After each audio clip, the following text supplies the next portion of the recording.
لیکن کیا آپ جانتے ہیں کہ کچھ ایسے کام بھی ہیں کہ جن سے پہلے بسم اللہ پڑھنا جائز ہی نہیں بلکہ گناہ ہے۔ اگر کوئی شخص ایسے کچھ کام ہیں جن سے پہلے بسم اللہ پڑھتا ہے تو ثواب تو چھوڑو بلکہ وہ انسان گناہ گار ہوگا۔ وہ کون سے کام ہیں، کن کاموں سے پہلے بسم اللہ نہیں پڑھنا چاہیے؟ اور عام طور سے انسان ان کاموں میں بسم اللہ پڑھ بھی لیتا ہے دھوکے سے، اور بعض دفعے کچھ ناواقف لوگ جان بوجھ کر بھی پڑھ لیتے ہیں۔ تو ان لوگوں کو خبردار ہو جانا چاہیے، باخبر ہو جانا چاہیے کہ وہ ایسی غلطی ہرگز نہ کریں۔ سب سے پہلے چیز کہ جب انسان صحبت اختیار کرے، میاں بیوی آپس میں جب صحبت کریں، مباشرت کریں، تو اس ارادے سے پہلے، جیسے ہی ان کا ارادہ ہو کہ ہم بستر ہونا چاہتے ہیں، تو جیسے ہی وہ کمرے میں داخل ہوں اس ارادے سے تو بسم اللہ پڑھ سکتے ہیں۔ لیکن اگر وہ صحبت شروع ہو گئی ہے، ہم بستری شروع کر چکے ہیں، تو اس وقت بسم اللہ الرحمن الرحیم پڑھنا جائز نہیں ہے۔ دوسری چیز، ہم جوا کھیلیں، مثلا کوئی انسان پتے کھیلتا ہے، تاش، تو ویسے ہی ناجائز چیزیں حرام ہیں تو ان سے بچنا چاہیے۔ لیکن اگر کوئی انسان جوا کھیل رہا ہے اور اس میں بسم اللہ الرحمن الرحیم پڑھ رہا ہے تو وہ انسان بہت بڑا گناہ گار ہے، ثواب تو چھوڑو اس پر بہت بڑا اس کو گناہ ملے گا۔ کیونکہ جو جوا کھیلنا ہے یہ حرام ہے، اللہ نے اس کو حرام قرار دیا ہے، اور بسم اللہ الرحمن الرحیم کا مطلب ہے کہ اس کام کو میں اللہ کے نام سے شروع کر رہا ہوں۔ تو اللہ کے نام سے جب کوئی نیک کام شروع کیا جائے گا تو اس کو اللہ کے نام سے شروع کرنا چاہیے۔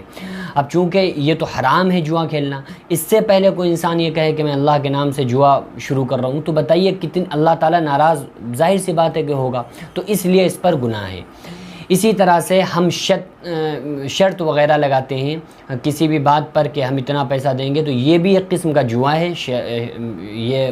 کوئی بھی شرط لگائی جائے یہ بھی جوا ہے، تو انسان شرط لگائے اور اس میں اگر بسم اللہ الرحمن الرحیم پڑھے گا تو وہ بھی ناجائز ہے۔ اسی طرح سے بیت الخلاء میں داخل ہو گیا، لیٹرنگ میں جانے کے بعد، اس لیٹرنگ میں جب داخل ہو جائے اس کے بعد اگر وہ بسم اللہ الرحمن الرحیم پڑھ رہا ہے تو پھر وہ گناہ گار ہے، بلکہ لیٹرنگ جانے کی دعا ہے اللہم انی اعوذ بک من الخبث والخبائث، اور باہر نکلنے کی دعا ہے غفرانک الحمدللہ الذی اذھب عنی الاذی وعافانی۔ تو اگر کوئی انسان لیٹرنگ میں داخل ہو جائے اس کے بعد بسم اللہ الرحمن الرحیم پڑھے گا تو اس کے لیے جائز نہیں ہے۔ اگر اس کو چاہیے کہ لیٹرنگ میں جانے سے پہلے وہ اس دعا کو، جو لیٹرنگ میں جانے کی دعا ہے، اس دعا کو وہ پڑھ لے۔ اس کے علاوہ کوئی انسان کسی ایسی غرض سے گھر سے نکلے کہ میں گناہ کے کام کے لیے جا رہا ہوں، مثلا چوری کرنے، ڈکیتی ڈالنے، یا سود پر پیسہ لینے، یا اس طرح کے کسی بھی کام کے لیے، گناہ کے کام کے لیے نکل رہا ہوں، پھر اس کے بعد وہ اس میں بسم اللہ الرحمن الرحیم پڑھے۔ یعنی کہ کسی انسان کا کوئی غلط کام کرنے کی نیت ہے، پھر اس پہ وہ اللہ کے نام سے اس کو شروع کرے، اللہ کے نام پڑھ کے اس کام کو اسٹارٹ کرے گا تو پھر وہ انسان گناہ گار ہے۔ دو لفظوں میں اس کو یوں سمجھ لیں کہ ہر نیک کام شروع کرنے سے پہلے بسم اللہ الرحمن الرحیم پڑھنا بہتر ہے، افضل ہے، بلکہ ضروری ہے، سنت ہے، اس کو پڑھنا چاہیے ہر نیک کام شروع کرنے سے پہلے۔ لیکن ہر اس کام سے پہلے جو ناجائز ہے، حرام ہے، اس کام سے پہلے بسم اللہ الرحمن الرحیم پڑھنا جائز نہیں ہے، بلکہ انسان پڑھنے والا گناہ گار ہوگا۔